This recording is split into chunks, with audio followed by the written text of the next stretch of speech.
Hello every one. இன்னைக்கு நம்ம பார்க்க போறது டெல்லியோடைய எலெக்ஷன் ரிசல்ட்டை பத்தி தான். இந்நேரத்துக்கு எல்லாரும் இந்த எலெக்ஷன் ரிசல்ட்டை பத்தி ஆல்ரெடி கேள்விப்பட்டிருப்பீங்க. அரவிந்த் கெஜ்ரிவால், அதாவது ஆம் ஆத்மி பார்ட்டி தோத்துடுச்சு. கிட்டத்தட்ட 27 வருஷத்துக்கு அப்புறம் பிஜேபி அங்க ஒரு கிளீன் ஸ்வீப்பான விக்டரிய அங்க நிலைநாட்டி இருக்கு. ஸோ இதை பத்தி தான் நம்ம இன்னைக்கு பார்க்க போறோம். நீங்க டெல்லியில பாத்தீங்கன்னா அங்க 70 சீட்ஸ் இருக்கு. ஸோ அதுல பிஜேபி 48 சீட்ஸ் வின் பண்ணியிருக்காங்க. ஆம் ஆத்மி 22 தான் வின் பண்ணியிருக்காங்க. கிட்டத்தட்ட 10 வருஷமா அங்க ஆம் ஆத்மி தான் ரூலிங் பார்ட்டியா இருந்திருக்கு. ஒரு மாதிரி ஒரு ஆல்டர்னேட் பாலிடிக்ஸை அரவிந்த் கெஜ்ரிவால் கொண்டு அங்க செல் பண்ணியிருக்காரு. அண்ட் அங்க அந்த ஃபர்ஸ்ட் ரெஜிம்ல நல்லாவும் பண்ணியிருந்தாரு. ஆல்மோஸ்ட் ஒரு 10 இயர்ஸா அவரை ரொம்ப யாருமே அவரை அசைக்க முடியாத ஒரு பவரா தான் டெல்லியில அவரு இருந்துட்டு இருந்தாரு. இனிய விளாக்ல ஆம் ஆத்மி பார்ட்டியோடைய தோல்விக்கு என்ன 5 பிரிடாமினன்டான காரணங்கள் நிறைய மீடியாக்கள் அண்ட் நிறைய பொலிட்டீஷியன்ஸ் எல்லாருமே அனலிஸ்ட் எல்லாருமே சொல்றாங்க அப்படின்றத தான் நம்ம இன்னைக்கு விளாக்ல பார்க்க போறோம். வாங்க பார்க்கலாம்.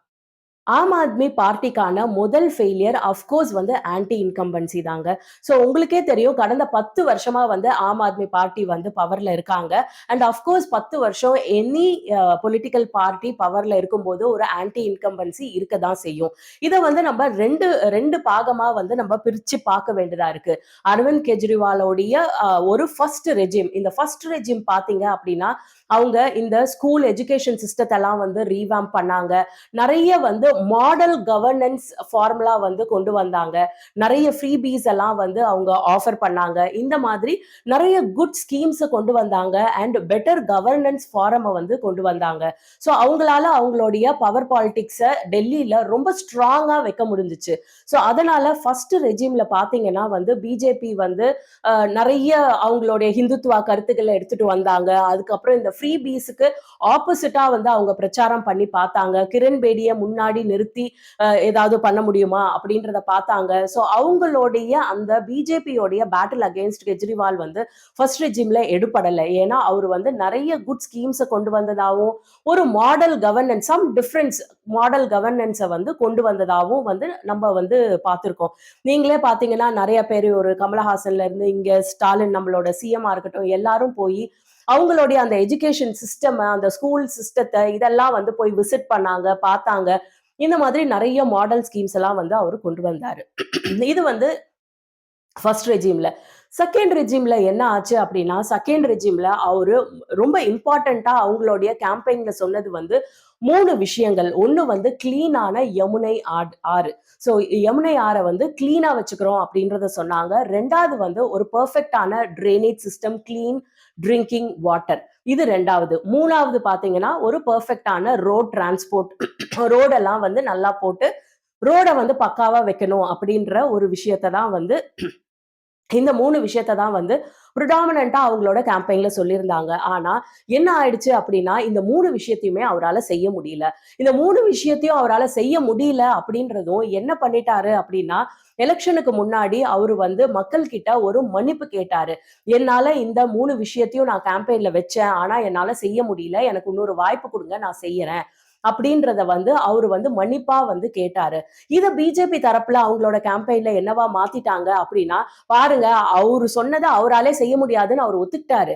சோ இதுக்கு மேல அவரால எதையுமே செய்ய முடியாது அப்படின்ற விஷயத்த கொண்டு போய் அத பிஜேபிக்கு சாதகமா அவங்க கேம்பெயின்ல கொண்டு வந்துட்டாங்க. பிளஸ் உண்மையாலுமே இந்த யமுனை ஆற்று கிளீனா இல்லாத ஒரு விஷயம், பிளஸ் போன மழையில அவங்களோட ட்ரைனேஜ் சிஸ்டம் ப்ராப்பரா ஒர்க் ஆகாதது, அங்க அங்க இருக்கிற பைலிங் கார்பேஜ், இது அவங்களுக்கு கிடைக்காத அந்த ரொம்ப ஏர் பொல்யூஷன் இருக்கிற ஒரு விஷயம். பிளஸ் அரவிந்த் கெஜ்ரிவால் ஃபர்ஸ்ட் வந்தபோது நான் இந்த ஸ்மால் ஸ்கேல் இண்டஸ்ட்ரீஸ் சிலதுக்கெல்லாம் நான் இதுவே கிளியரன்ஸே கொடுக்க மாட்டேன், ஏன்னா அவங்க ஏர் பொல்யூஷன்லாம் ரொம்ப ஜாஸ்தி பண்றாங்க அப்படின்னு சில விஷயங்கள் சொல்லியிருந்தாரு. ஆனா செகண்ட் ரெஜிம்ல நிறைய விஷயத்துக்கு அவங்க பெர்மிஷன் கொடுத்திருந்தாங்க. ஸோ அவங்களோட ஏர் இன்னமும் பொல்யூட்டடா தான் இருந்தது. மக்கள் பாத்தீங்கன்னா டே டு டே அவங்க அனுபவிக்கிற நிறைய கஷ்டங்களை பிஜேபியால இமீடியட்டா அவங்களோட கேம்பெயின்ல ஆம் ஆத்மி மோடிக்கு எதிரா வந்து திருப்ப முடிஞ்ச ஒரு விஷயம். அதுக்கு சப்போர்ட்டிங்கா வந்து அரவிந்த் கெஜ்ரிவால் என்னால செய்ய முடியலன்னு சாரி கேட்ட விஷயம். இது எல்லாமே சேர்ந்து ஒரு ரொம்ப ரொம்ப ஸ்ட்ராங் ஆன்டி இன்கம்பன்சிய நோக்கி கொண்டு போயிடுச்சு. இன்னொன்னு அவங்களுடைய ரொம்ப ரொம்ப ஸ்ட்ராங் ஆன்டி இன்கம்பன்சிக்கு காரணமா இருந்த இன்னொரு விஷயம் வந்து அவங்களுடைய டாப் பொலிட்டீஷியன்ஸ் எல்லாருமே வந்து அரெஸ்ட் ஆனது. உங்களுக்கே தெரியும். இந்த பல ஊழல் வழக்குல வந்து அவங்க சிக்கி, அவங்க வந்து ஊழல் வந்து ப்ரூவ் பண்ணல அப்படின்னா கூட, இன்னைய வரைக்கும் ப்ரூவ் பண்ணல அப்படின்னா கூட, அவங்க வந்து பிரிசன்ல போனாங்க. அவங்க எல்லாருமே அதாவது சிசோடியா, அரவிந்த் கெஜ்ரிவால் இவங்க எல்லாருமே அரெஸ்ட் பண்ணப்பட்டு ஜெயில்ல இருந்தாங்க. ஸோ ஜெயில்ல இருக்கும்போது அவங்களுடைய 2வது ரிஜிமோடைய மோஸ்ட் ஆஃப் த டைம் வந்து ஃபயர் ஃபைட்டிங்லயே வந்து போயிடுச்சு. கவர்னன்ஸ்ல யாராலையுமே வந்து ஒரு ப்ராப்பரா வந்து கான்சென்ட்ரேட் பண்ண முடியாத ஒரு சூழல். அவங்களுடைய எந்த ஒரு பிக் கேம்பெயின்ஸையும் முன்னெடுத்தி அவங்களால சக்சஸ்ஃபுல்லா கொண்டு போக முடியாத சில விஷயங்கள், இதெல்லாம் தான் வந்து ரொம்ப இம்பார்ட்டன்ட் விஷயமா இருந்தது. அது இல்லாம இந்த இந்த மாதிரி அவங்க ஜெயில்ல இருக்கும்போது ஃபயர் ஃபைட்டிங்ல பாதி நாள் போனது இல்லாம, ஒரு லெவல் பிளேயிங் ஃபீல்டே வந்து இல்லாம அவங்களுக்கு இருந்தது. அதுவும் அவங்களுடைய ஆன்டி இன்கம்பன்சிக்கு ஒரு மிகப்பெரிய காரணமா வந்து இருந்திருக்கு. என்ன அப்படின்னு பார்த்தீங்கன்னா வந்து சென்ட்ரல்ல பிஜேபி இருக்காங்க. அண்ட் உங்களுக்கே தெரியும் டெல்லி வந்து ஒரு யூனியன் டெரிட்டரி. ஸோ பாண்டிச்சேரி மாதிரியே வந்து அவங்களுடைய கவர்னர் மூலியமா வந்து நெறைய பிரச்சனைகள வந்து அங்கத்திய ஸ்டேட் கவர்மெண்ட்க்கு அவங்க வந்து குடுத்துக்கிட்டே இருந்தாங்க. நெறைய ஃபைல்ஸ்ல அவங்க சைன் பண்ணல. நெறைய நெறைய ஸ்கீம்ஸ்க்கு வந்து கிளியரன்ஸ் அவங்க குடுக்கல. பார்த்தீங்க அப்படின்னா வந்து டெல்லியில பிஜேபி என்ன பண்ண ஆரம்பிச்சுட்டாங்க அப்படின்னா வந்து நெறைய அத்தாரிட்டிய கவர்னருக்கு குடுக்க ஆரம்பிச்சுட்டாங்க. ஸோ நெறைய அத்தாரிட்டி கவர்னருக்கு குடுக்கும் பட்சத்துல அங்க இருக்கிற ஸ்டேட் கவர்மெண்ட்டால நெறைய விஷயத்த எக்ஸிக்யூட்டே பண்ண முடியல. நெறைய ஸ்கீம்ஸ அவங்களால கிளியரன்ஸ் கவர்னர் கிட்ட இருந்து வாங்க முடியல. ஸோ கிட்டத்தட்ட பார்த்தீங்கன்னா, தமிழ்நாட்டுல, பாண்டிச்சேரியில இங்கெல்லாம் வந்து எப்படி வந்து ஒரு கவர்னர் பாலிடிக்ஸ முன்னிறுத்தி ஸ்டேட் கவர்மெண்ட்டோடைய நெறைய ஸ்கீம்ஸ வந்து நிறுத்துறாங்களோ, அதே மாதிரி அங்க கிட்டத்தட்ட ஸ்டேட் கவர்மெண்ட்ட வந்து கிட்டத்தட்ட வந்து டெல்லியோடைய கவர்மெண்ட்ட வந்து அவங்க வந்து இயங்க விடாம நெறைய நேரத்துல கவர்னர வச்சு ஹோல்ட் பண்ணிட்டாங்க. பிளஸ் இவங்க பிரிசன்ல இருந்ததால நெறைய நேரம் ஃபயர் ஃபைட்டிங்லயே போயிடுச்சு. ஸோ இதெல்லாம் பிரிடாமினன்ட்டா ஒரு காரணமா இருக்கிறது தான் வந்து அவங்களால அவங்க முன்னிறுத்தின நெறைய கேம்பெயின், நெறைய ஸ்கீம்ஸ் இந்த ட்ரைனேஜ் சிஸ்டமா இருக்கட்டும், ரோடா இருக்கட்டும், யமுனை ஆற்ற கிளீன் பண்றதா இருக்கட்டும், இது எதையுமே அவங்க ப்ராமிஸ் பண்ண எந்த விஷயத்தையுமே அவங்களால பண்ண முடியாம போயிடுச்சு. இது வந்து ஒரு ஸ்ட்ராங் ஆன்டி இன்கம்பன்சிய நோக்கி இந்த விஷயம் வந்து நகர்ந்து போயிடுச்சு. 2வது முக்கியமான விஷயம் அவங்களோட ஃபெயிலியருக்கு இன்னொரு காரணம் அப்படின்னா, அரவிந்த் கெஜ்ரிவால் எப்படி இந்த பாலிடிக்ஸ்குள்ள வந்தாரு அப்படின்றது. நிஜமாலுமே நீங்க அரவிந்த் கெஜ்ரிவாலோடைய ஸ்டார்ட்டிங் ஸ்டேஜ பார்த்தீங்க அப்படின்னா, ஒரு அண்ணா ஹசாரே கூட இருந்தாரு. ஒரு சிம்பிள் மிடில் கிளாஸ் மேன் அப்படின்ற தோற்றத்த தான் வந்து குடுப்பாரு. ஒரு நார்மல் குளோத்திங்ல இருந்தாரு. ஒரு நார்மல் ஸ்லிங் பேக் போட்டுட்டு ஒரு வேகனார் கார்ல தான் வந்து அவர் யூசுவலா வருவாரு. பட் கொஞ்சம் கொஞ்சமா அவருடைய ஃபர்ஸ்ட் ரெஜிம் முடிஞ்சு செகண்ட் ரெஜிம் போகும்போது அவருடைய அவருடைய தோற்றம் வந்து ஒரு ஆம் ஆத்மி அப்படின்ற தோற்றத்துல இருந்து ஒரு படா ஆத்மி அப்படின்ற தோற்றத்தை நோக்கி அவர் வந்து கொஞ்சம் கொஞ்சமா போயிட்டாரு. தோ அவரு செஞ்ச மாற்றங்கள் கம்மியா இருந்தா கூட பிஜேபியோடைய ஒரு கேம்பெயின் எப்படி முன்னிறுத்திட்டாங்க அப்படின்னா அவரும் இன்னொரு பொலிட்டீஷியன் தான். அவரு நோ மோர் அ மிடில் கிளாஸ் பர்சன் அப்படின்ற மாதிரி அவங்களோட கேம்பெயினை முன்னிறுத்தி நிறைய விஷயங்களை வந்து ஃபோக்கஸ் பண்ண ஆரம்பிச்சாங்க.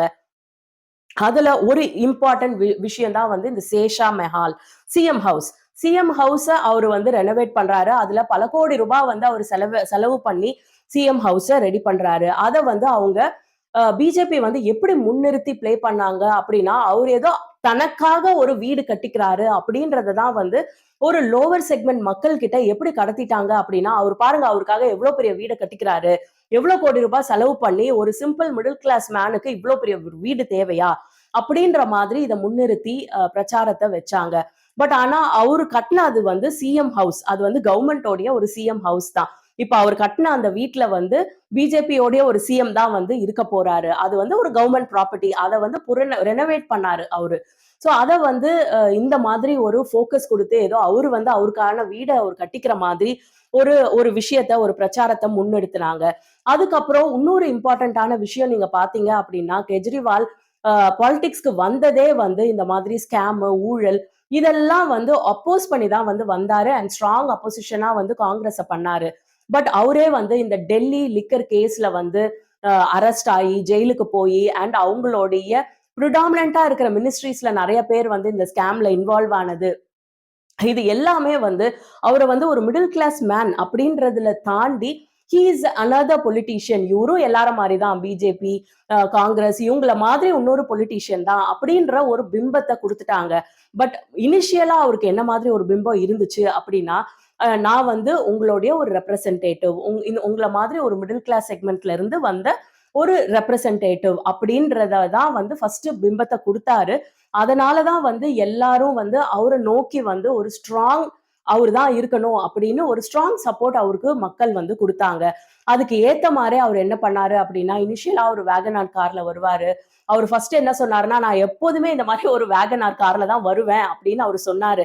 அஃப்கோர்ஸ் ஒரு சிஎம்மா ஆயி ஒரு பதவிக்கு வந்த பிறகு it is all not possible. பிராக்டிகலா நாட் பாசிபிள். அதுக்கப்புறம் அவரு வந்து லக்ஸுரி கார்ல வர ஆரம்பிச்சாரு. இனிஷியலா அவர் என்ன சொன்னாருன்னா, எனக்குன்னு நான் ஒரு கான்வாய் எல்லாம் சிஎம் கான்வாய் எல்லாம் நான் யூஸ் பண்ண மாட்டேன் அப்படின்னு சொன்னாரு. அதுக்கப்புறம் அவரு சிஎம் கான்வாய யூஸ் பண்ண வேண்டியதா போயிடுச்சு. சோ அந்த மாதிரியான நெறைய விஷயங்கள் ஐ திங்க் இதெல்லாம் வந்து ஒரு லேர்னிங். இனிஷியல் ஸ்டேஜ்ல கண்டிப்பா எல்லாரும் ரொம்ப மாடஸ்ட்டா தான் உள்ள அரசியலுக்கு வருவாங்க. ஆனா, அதுக்கப்புறம் அந்த மாடஸ்டிய சம்ஹவ் அவங்களால வந்து மெயின்டெயின் பண்ண முடியாது. அதுதான் வந்து பிராக்டிகலான ஒரு விஷயம். அதுக்கப்புறம் அவங்க கான்வாய் யூஸ் பண்ணணும், சில செக்யூரிட்டி யூஸ் பண்ணணும். அ அட்லீஸ்ட் அவங்களோட சேஃப்டிக்காகவாது அவங்க வந்து சில லக்ஸுரி கார்ஸ் யூஸ் பண்ணணும். இந்த மாதிரி தான் வந்து நம்மளோட பொலிட்டிக்கல் பிளாட்ஃபார்ம் வந்து இருந்திருக்கு. ஸோ அவரு ஏற்கனவே அவர பத்தி வச்ச ஒரு மிடில் கிளாஸ் பிம்பம் போக போக அவருக்கே வந்து ஆப்போசிட்டா திரும்பி அது பிஜேபியோடைய ஒரு இம்பார்ட்டன்ட் கேம்பெயினா அமைஞ்சு அவரு no more representation for middle class he is one more politician அப்படின்றத நோக்கி அவரோட பிம்பம் மூவ் ஆகுனது இன்னொரு ஒரு முக்கியமான காரணம் அவருடைய ஃபெயிலியருக்கு. 3வது விஷயம் அப்படின்னு பார்த்தீங்கன்னா, இதுதான் ரொம்ப ரொம்ப முக்கியமான விஷயம் and an important learning for all parties. நீங்க பிஜேபிய பார்த்தீங்க அப்படின்னா, கடந்த 10 வருஷமா அவங்க வந்து அவங்களுடைய வொர்க், அவங்களுடைய சின்சியாரிட்டி டுவர்ட்ஸ் அவங்களுடைய வொர்க். ஸோ இது வந்து பார்த்தீங்கன்னா, காங்கிரஸுக்கு ஒரு ஒரு லேர்னிங்னே நம்ம சொல்லுவோம். ஏன்னா காங்கிரஸ் பார்த்தீங்கன்னா, ஒரு இடத்துல எலக்ஷன் வர்றதுக்கு கொஞ்சம் மாசங்கள் முன்னாடி தான் வந்து அவங்க வந்து பயங்கரமா வொர்க் பண்ண ஆரம்பிக்கிறாங்க. பர்ட்டிகுலரா அந்த ஸ்டேட்ல அவங்க அப்பதான் ஒர்க் பண்ண ஆரம்பிக்கிறாங்க. ஆனா, பிஜேபி வந்து ரொம்ப ஃபோக்கஸ்டா கடந்த 10 வருஷமா கன்சிஸ்டன்ட்டா வந்து டெல்லியில இவருடைய ஆட்சிய உடைக்கணும்னு ஸ்டெப் பை ஸ்டெப்பா நெறைய திட்டங்கள் தீட்டி கன்சிஸ்டன்ட்டா வந்து வொர்க் பண்ணது இன்னொரு இம்பார்ட்டன்ட்டான காரணம். அஃப்கோர்ஸ் வந்து இதுதான் வந்து எல்லா பார்ட்டி எஸ்பெஷலி ஃபார் காங்கிரஸுக்கு இதுதான் வந்து ஒரு லேர்னிங். எல்லாருமே இப்ப சொல்ல தொடங்கிட்டாங்க. காங்கிரஸ் எப்போதுமே வந்து லாஸ்ட் மினிட்ல தான் வொர்க் பண்ணுது.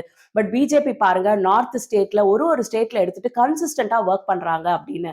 இதுக்கும் நீங்க எக்ஸாம்பிளா நீங்க ஃபர்ஸ்ட் ரெஜிம் எடுத்துக்கிட்டீங்கன்னா, நான் ஏற்கனவே சொன்ன மாதிரியே அவங்க இந்த ஃப்ரீபீஸ எதிர்த்து, இத மாதிரிலாம் நெறைய விஷயத்த எதிர்த்து, அவங்க வந்து எதிர்குரல் வந்து குடுத்தாங்க. ஒரு ஸ்ட்ராங் ஹிந்துத்துவா ஒரு ஒரு விஷயத்த வந்து ஃபர்ஸ்ட் ரெஜிம்ல பிஜேபி கொண்டு வந்து முன்னிறுத்தி கேம்பெயின் பண்ணாங்க.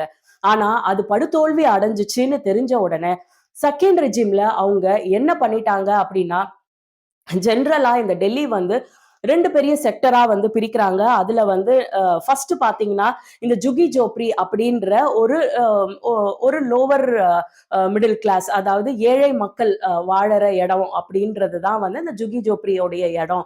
அது வந்து பிரிடாமினன்ட்டா வந்து ஆம் ஆத்மி சப்போர்ட்டர்ஸா இருந்த ஒரு இடத்த அவங்க டார்கெட் பண்ணி இந்த செகண்ட் ரெஜிம்ல கிட்டத்தட்ட 20,000 கேம்பெயின் வந்து ரன் பண்ணதா வந்து சொல்லப்படுது. இந்த 20,000 கேம்பெயின்ல மெயின் ஃபோக்கஸ் என்ன அப்படின்னா, ஹிந்துத்துவா கிடையாது. எப்படி ஃபர்ஸ்ட் ரெஜிம்ல இது அவங்களுக்கு ஃபெயிலியரா ஆச்சோ, செகண்ட் ரெஜிம்ல அவங்க ரொம்ப ப்ரோ ஹிந்துத்துவாவா அந்த இந்த கேம்பெயின எடுக்காம, மக்கள் சந்திக்கிற day to day issues, drainage ப்ராப்ளம்ஸ, ஏர் பொல்யூஷன ஃபோக்கஸா வச்சு, அந்த கேம்பெயின வந்து கிட்டத்தட்ட 20,000 கேம்பெயின்ஸ் வந்து அந்த அந்த ஏரியால மட்டும் ரன் பண்ணியிருக்கிறதா வந்து சொல்றாங்க. அது இல்லாம இந்த கவர்னர் மூலியமா பெண்களுக்கு குடுத்த ரூ. 2,500 பணம், அதுக்கப்புறம் டிரான்ஸ்போர்ட் ஃபெசிலிட்டி கிட்டத்தட்ட நம்ம தமிழ்நாடு மாரி தாங்க. ஆல்மோஸ்ட் நம்ம தமிழ்நாட்டுல குடுக்குற எல்லா இந்த ஃப்ரீ ஸ்கீம்ஸையும் காப்பி அடிச்சு நெறைய ஸ்கீம்ஸ், ஃப்ரீ ஸ்கீம்ஸ் எல்லாம் குடுத்தாங்க. ஆனா பிஜேபி பார்த்தீங்கன்னா, ஃபர்ஸ்ட் ரெஜிம்ல இந்த ஃப்ரீ ஸ்கீம்ஸ் எல்லாத்துக்கும் ஆப்போசிட்டா பேசினவங்க, குயிக் லேர்னரா ஆயி செகண்ட் ரெஜிம்ல நெறைய கேம்பெயின் பண்ணாங்க. ப்ரோ ஹிந்துத்துவாவா இல்லாம டெய்லி ப்ராப்ளம்ஸ் மக்கள் ஃபேஸ் பண்ற ப்ராப்ளம்ஸ முன்னிலைப்படுத்தி பண்ணாங்க. அது இல்லாம இந்த ஃப்ரீபி புரோகிராம்ஸ் எல்லாம் நெறைய சப்போர்ட் பண்ணி குடுக்கவும் ஆரம்பிச்சாங்க. ஸோ இது வந்து ஒன் பார்ட். அதாவது இது வந்து இந்த ஏழைகள் வாழும் இடத்துல அவங்க பண்ண கேம்பெயின். ரெண்டாவதா ப்ரிடாமினன்ட்டா டெல்லியில இருக்குதுன்னு சொல்லப்படுறது வந்து இந்த RWS ரெசிடென்ட் வெல்ஃபேர் சர்வீஸ் அப்படின்றது. ப்ரிடாமினன்ட்டா இவங்க எல்லாம் யாரு அப்படின்னா கவர்மெண்ட் அஃபிஷியல்ஸா இருக்கிறாங்க, கவர்மெண்ட் ஆஃபீஸஸ்ல வேலை பார்க்குறவங்களா இருக்காங்க, middle class upper middle class செக்மெண்டா இருக்கிற ஒரு கம்யூனிட்டியா இருக்காங்க. இவங்களும் வந்து ஹியூஜ் சப்போர்ட்டர்ஸ் ஆஃப் அரவிந்த் கெஜ்ரிவாலா இருந்திருக்கிறாங்க.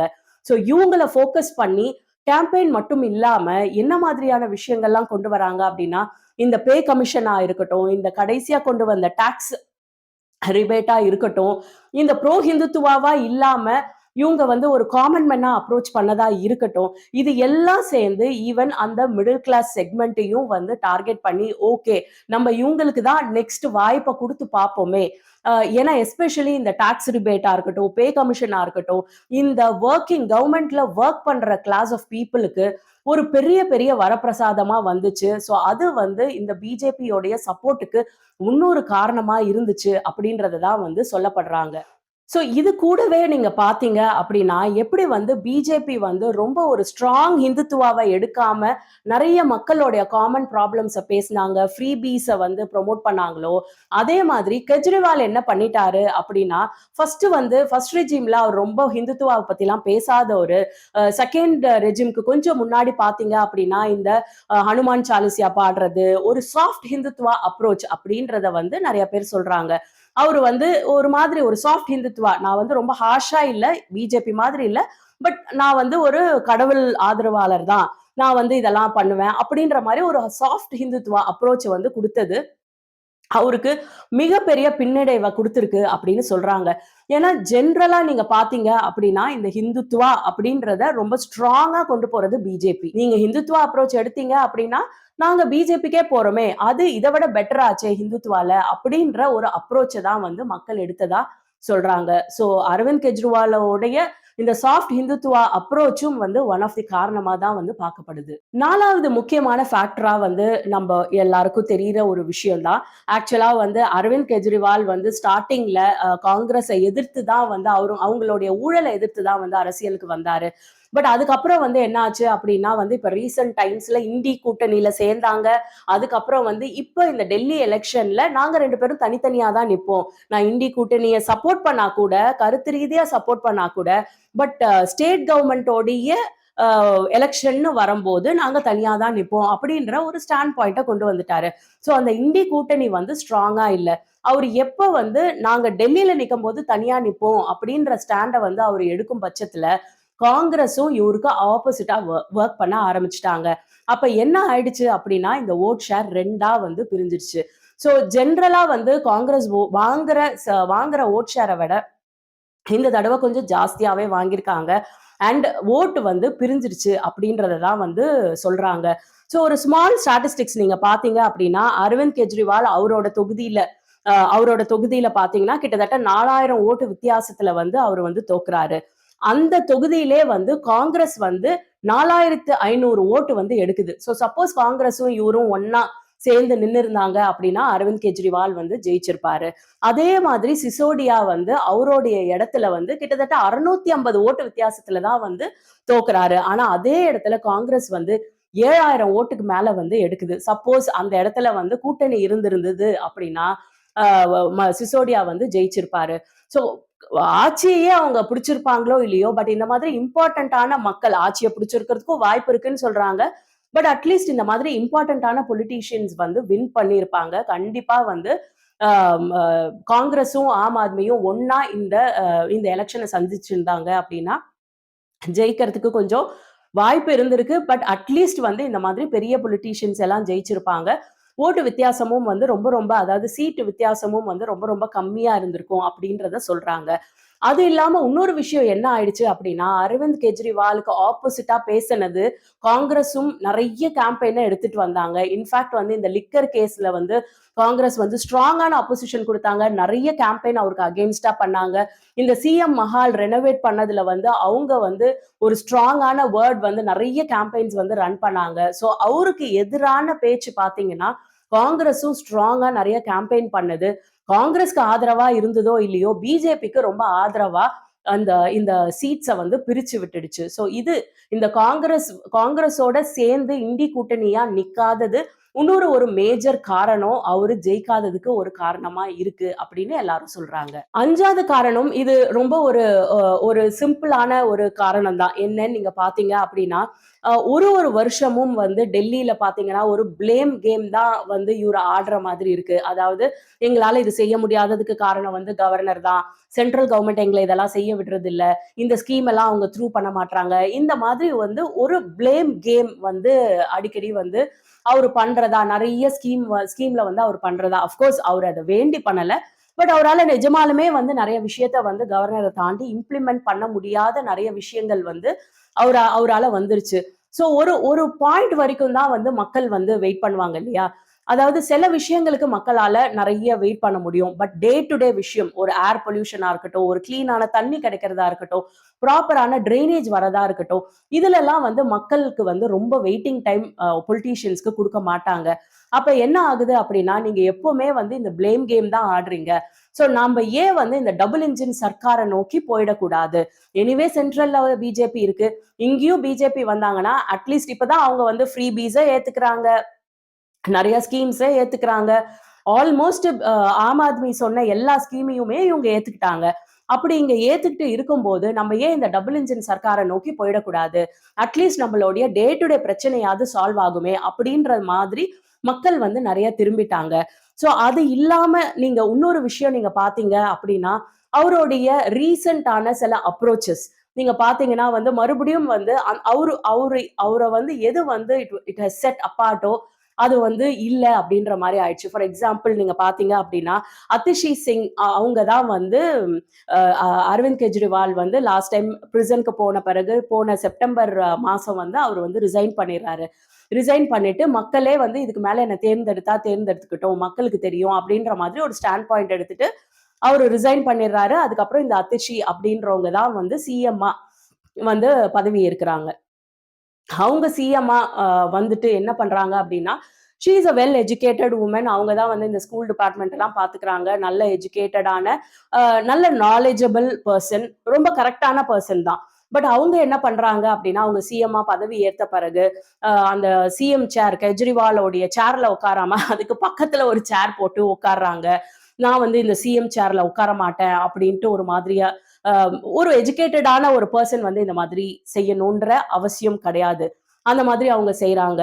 அது இல்லாம வந்து அவரு வந்து பிரிசன்ல இருக்கும்போது, இந்த ஃப்ரண்ட் ரன்னிங் பாலிடிக்ஸ வந்து அரவிந்த் கெஜ்ரிவாலோட ஒய்ஃப் எடுக்குறாங்க. அவங்க ஒய்ஃப் வரும்போது, அந்த சிஎம் சேர்ல அவங்க உட்கார்ந்து அவங்க பேசுறாங்க. பட் சிஎம்மா கரண்ட்டா இருக்கிறவங்க பக்கத்து சேர்ல உட்கார்ந்திருக்காங்க. இந்த மாதிரிலாம் வந்து மறுபடியும் வந்து, ஓ! ஒருவேளை இவரும் ஃபேமிலி பாலிடிக்ஸ் கொண்டு வருவாரோ? ஏன்னா, கண்டிப்பா வந்து இவரு இல்ல அப்டின்னா, இவங்க வைஃப் தான் ஃப்ரண்ட் ரன் பண்றாங்க. அப்போ வந்து இவரும் இன்னொரு பொலிட்டீஷியன் மாரி தானோ? அப்டின்ற மாதிரி ஒரு மாதிரி ஒரு பிம்பத்த தான் வந்து இது வந்து காட்டுச்சு. கடைசியில பார்த்தீங்கன்னா வந்து, அரவிந்த் கெஜ்ரிவால் வந்து அ ஒரு ஒரு ஃபுல் ஆஃப் கான்ட்ரடிக்டரி பெர்சனா வந்து இந்த 10 வருஷம் ரெஜிம்ல வந்து மாறிட்டாரு. இந்த ஃபர்ஸ்ட் ரெஜிம்ல போன மாதிரி ஒரு சிம்பிள் ஒரு மிடில் கிளாஸ் பெர்சனா இல்லாம, அ ஒரு நார்மலான ஒரு ஒரு ஒரு வேகனார் கார்ல வந்து போற ஒரு ஒரு ஆளா இல்லாம, அவரும் ஒரு லக்ஸரி பெர்சனா வந்து போர்ட்ரேயல் ஆயிட்டாரு. அவரும் ஒரு லக்ஸரி பெர்சனா கொஞ்சம் மாறிட்டாரு. ஃப்ளீட் எல்லாம் யூஸ் பண்ண ஆரம்பிச்சுட்டாரு. காங்கிரஸ எதிர்த்து தான் வந்து அவரு வந்து பாலிடிக்ஸ்க்கு வந்தாரு. அதுக்கப்புறம் காங்கிரஸோடயே கைகோர்த்து சில விஷயங்கள் வந்து அவர் பண்ற மாதிரி ஆயிடுச்சு. ஸ்கேம எதிர்த்து கண்டிப்பா நான் வந்து இந்த மாரியான ஸ்கேம் எல்லாம் வந்து நான் பண்ணவே மாட்டேன். அப்படின்ற மாதிரி தான் வந்து அவர் பாலிடிக்ஸ்க்கு வந்தாரு. பட் அவரு மேலேயே ஒரு ஸ்கேம் வந்துருச்சு. அந்த ஸ்கேம் வந்த உடனே இம்மீடியட்டா அவங்களோட ஃபேமிலி மெம்பர்ஸ் ஃப்ரண்ட் எண்ட் பண்றாங்க. இந்த மாதிரி அவரு என்னெல்லாம் பண்ண மாட்டேன் அப்படின்னு ஸ்டார்ட்டிங்ல சொன்னாரோ, அதெல்லாம் அவரு பண்ற மாதிரி ஒரு சூழல் உண்டாயிடுச்சு. ஸோ அந்த மாதிரி ஒரு சூழல் வரம்போது, அவரு எப்படி கிராஸ் ரூட் லெவல்ல மக்கள் கிட்ட ஒரு கனெக்ஷன வச்சிருந்தாரோ, அந்த ஒரு கனெக்ஷன அவரு இழந்துட்டாரு. ஸோ அவரு அத இழந்தது தான் வந்து முக்கியமான காரணம். எல்லாத்தையும் தாண்டி அந்த கிராஸ் ரூட் கனெக்ஷன இழந்து, அவரு வந்து ஜஸ்ட் அனதர் பொலிட்டீஷியன் அப்படின்ற மாதிரி ஆனது தான் வந்து அவருடைய இந்த மிகப்பெரிய தோல்விக்கு ஒரு காரணமா இருக்கு. பட் நான் ஒரு விஷயத்த ஒத்துக்க மாட்டேன். எல்லாரும் என்ன பேசுறாங்கன்னா, அவ்வளதான் ஆம் ஆத்மி பார்ட்டி இவ்வளதான். இதுக்கு மேல தலை நிமிரவே முடியாது. அப்படின்ற மாதிரி எந்த ஒரு யாருக்குமே வந்து இந்த பொலிட்டிக்கல் எண்ட் கார்ட் வந்து நம்ம போடவே முடியாது. நம்ம நெறையவே பார்த்திருக்கோம். ஈவன் பிஜேபி வந்ததே வந்து எவ்ளோ கஷ்டப்பட்டு, எவ்ளோ வொர்க் பண்ணி வந்திருக்காங்க அப்படின்னு நமக்கு தெரியும். இப்ப ஏற்கனவே காங்கிரஸ் இருந்ததுக்கும் இப்ப இருக்கிறதுக்கும் நிறைய வித்தியாசம் தெரியுது. இன்னும் அவங்க நிறைய ஒர்க் பண்ணணும். பட் நிறைய வித்தியாசம் தெரியுது. ஸோ நம்ம வந்து ரெஜுவினேட் பண்ணி நம்ம இதை ஒர்க் பண்ணி நம்மளோட ஃபால்ட் எல்லாம் நம்ம ரெக்டிஃபை பண்ணி இன்னொரு புது மனுஷனா அவரை புதுப்பிச்சு அவர் வந்தாரு அப்படின்னா கண்டிப்பா அவருக்கு இன்னொரு டேர்ம் வந்து இருக்கதான் செய்யுது. யாருக்குமே பொலிட்டிக்கல் இதுல அரேனா பொறுத்த வரைக்கும் யாருக்குமே வந்து எண்ட் கார்டு அப்படின்றது கிடையாது. என்னைக்குமே there is one more time in politics. அது வந்து அவங்களை எப்படி முன்னிறுத்திக்கிறாங்க, எப்படி போய் மக்களோட கனெக்ட் ஆகுறாங்க அப்படின்றத பொறுத்து தான் வந்து எல்லாமே இருக்கு. ஸோ இன்னைக்கு வந்து இவரு அரவிந்த் கெஜ்ரிவால் தோற்றிருக்கலாம். அவர் அடுத்தடுத்து எப்படி ஒர்க் பண்ண போறாரு, ஏன்னா அதுவும் கொஞ்சம் கஷ்டமான விஷயம். ஏன்னா அவரே தோத்துட்டாரு. ஸோ அவரால வந்து ஆப்போசிஷன் இதுக்கு இருக்க முடியாது. ஸோ அவரால பார்லிமெண்ட்டுக்கு போக முடியாது, அசம்பிளிக்கு போக முடியாது. ஸோ அப்படி இருக்கும்போது அவர் என்ன மாதிரி பாலிடிக்ஸை வந்து முன்னிறுத்துறாரு, மறுபடியும் வந்து அவர் வந்து அவருடைய தர்ணா போராட்டம் அந்த மாதிரி விஷயத்த முன்னிறுத்துறாரா அப்படின்றதெல்லாம் வந்து நம்ம பொறுத்திருந்து தான் பார்க்கணும். பட் இப்போதைக்கு வந்து பிஜேபி அங்க ஆட்சி அமைக்க போறாங்க. அடுத்தடுத்து அவங்களோட ஸ்டெப் என்னவா இருக்க போகுது, அவங்க ஆதரிச்ச இந்த ஃப்ரீபீஸ் எல்லாத்தையும் அவங்க கொடுக்க போறாங்களா, இந்த ட்ரைனேஜ் சிஸ்டம், இந்த கிளீன் ஏர் சிஸ்டம், எஸ்பெஷலி யமுனை ஆற்றை கிளீன் பண்றது, இதெல்லாம் அவங்க ப்ராப்பரா பண்ண போறாங்களா அப்படின்றத வந்து பொறுத்திருந்து பார்க்கலாம். இதுதான் இன்னைய vlog. Bye for now.